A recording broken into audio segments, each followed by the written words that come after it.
जय श्री कृष्ण। बृहस्पतिवार अर्थात गुरुवार का व्रत अत्यंत प्रचलित और लाभदायी व्रत है।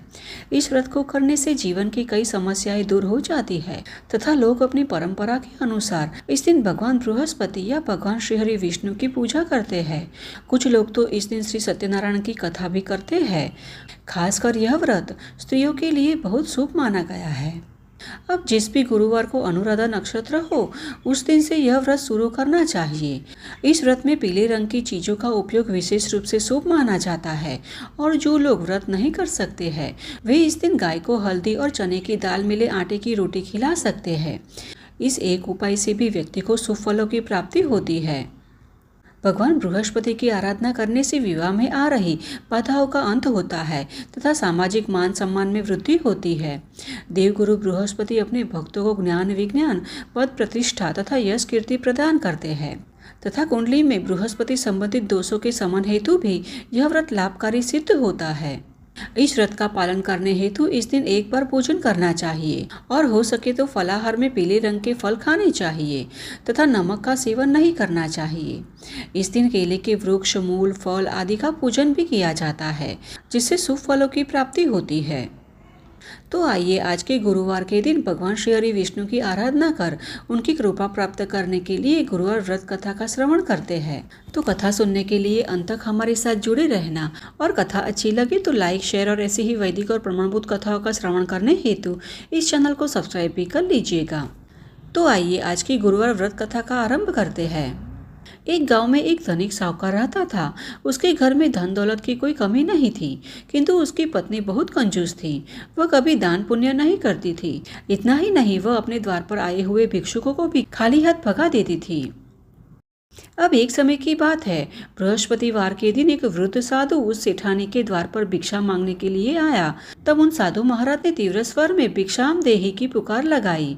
इसीलिए साधु महाराज से बोली कि महाराज, इस समय मैं घर लिप रही हूँ, अभी मैं आपको कुछ भिक्षा नहीं दे सकती, आप पुनः कभी अवकाश के समय आना। अब सेठानी के वचन सुनकर साधु महाराज बिना कुछ दान प्राप्त किए ही खाली हाथ निराश होकर लौट गए। अब इस प्रकार कुछ समय पश्चात वही साधु पुनः उस सेठानी के द्वार पर उपस्थित हुए तथा भिक्षा की याचना करने लगे। अब उस समय सेठानी बालक को खिला रही थी, अतः उसने कहा कि महाराज, मैं क्या करूं, मेरे पास समय ही नहीं है, इसीलिए आपको भिक्षा नहीं दे सकती। इस प्रकार कहते हुए सेठानी ने फिर से साधु महाराज को खाली हाथ ही लौटा दिया। अब तीसरी बार फिर से साधु महाराज उस सेठानी के द्वार पर याचना हेतु उपस्थित हुए, किंतु पूर्व की भांति ही इस बार भी सेठानी ने कोई न कोई बहाना बनाकर साधु महाराज को टालने का प्रयास किया। किंतु इस बार सेठानी का बहाना सुनकर साधु महाराज ने कहा कि तुम सदैव कहती हो कि तुम्हें भिक्षा प्रदान करने हेतु अवकाश नहीं है। यदि तुम्हारे पास समय ही समय हो अथवा तुम्हें पूर्णतः अवकाश हो जाए तो मुझे भिक्षा प्रदान करोगी? तब सेठानी ने कहा कि अवश्य महाराज, यदि ऐसा होता है तो आपकी अत्यंत कृपा होगी। तब साधु महाराज ने कहा कि उचित है, मैं तुम्हारे समक्ष एक गोपनीय उपाय वर्णन कर रहा हूँ, ध्यानपूर्वक श्रवण करो। तुम बृहस्पतिवार को सूर्योदय के उपरांत दिन चढ़ने पर शैया त्याग करो तथा घर में झाड़ू लगाकर कूड़ा घर के ही एक कोने में एकत्रित कर दो। घर में चौक आदि मत लगाओ। तदुपरांत स्नानादि कर्म करके घर के पुरुषों को कहो कि उस दिन सभी क्षौर कर्म अवश्य करें और भोजन बनाकर उसे चूल्हे के पीछे रखा करो और संध्या काल में अंधकार होने के उपरांत दीप प्रज्वलित किया करो तथा बृहस्पतिवार को पीले वस्त्र धारण मत करो और ना ही पीले रंग के खाद्य पदार्थों का सेवन करो। यदि तुम उपरोक्त कार्यों को करोगी तो तुम्हें कोई कार्य नहीं करना पड़ेगा तथा तुम्हारे पास सदैव ही समय रहेगा। अब सेठानी ने साधु के वचनानुसार सभी कार्य किए।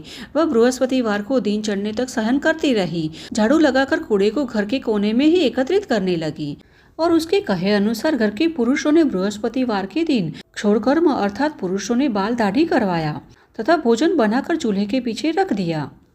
अब इस प्रकार वह प्रत्येक गुरुवार को यही सभी कार्य करने लगी। अब सेठानी द्वारा इन कृत्यों को करने से शीघ्र ही उसके पुण्यों का क्षय हो गया तथा उसका समस्त धन वैभव नष्ट हो गया। उसके घर में एक अन्न का दाना भी नहीं शेष बचा। अब कुछ दिन उपरांत वही साधु महाराज पुनः लौट कर आए तथा सेठानी के द्वार पर भिक्षा हेतु पुकार लगाई।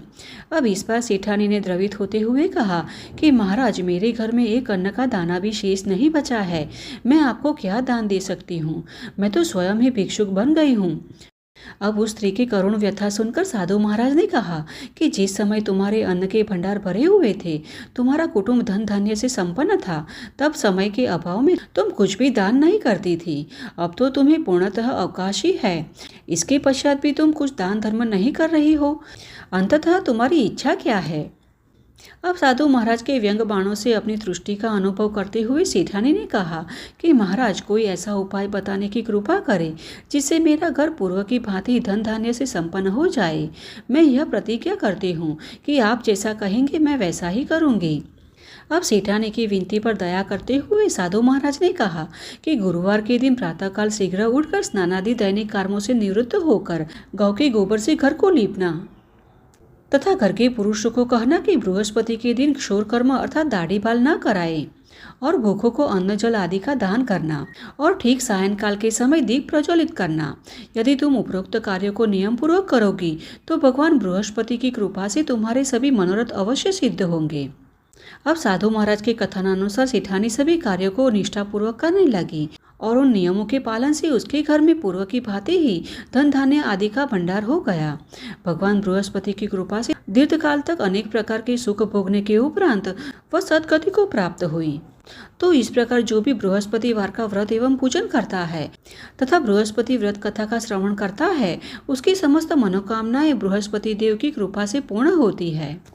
तो यह थी आज की हमारी गुरुवार की व्रत कथा और हमें आशा है कि यह कथा आपको अच्छी लगी होगी। और आपको इस वीडियो में कुछ भी अच्छा लगा है तो इसे एक लाइक अवश्य करना। साथ ही इसे अधिक से अधिक लोगों में शेयर भी कीजिएगा, जिससे कि वे भी गुरुवार व्रत कथा का श्रवण कर पुण्य फल की प्राप्ति कर सकें। तो चलिए हमारे शास्त्रों में वर्णित ऐसे ही वैदिक और प्रमाणभूत कथाओं के साथ फिर से मिलते हैं। तब तक के लिए जय श्री कृष्ण।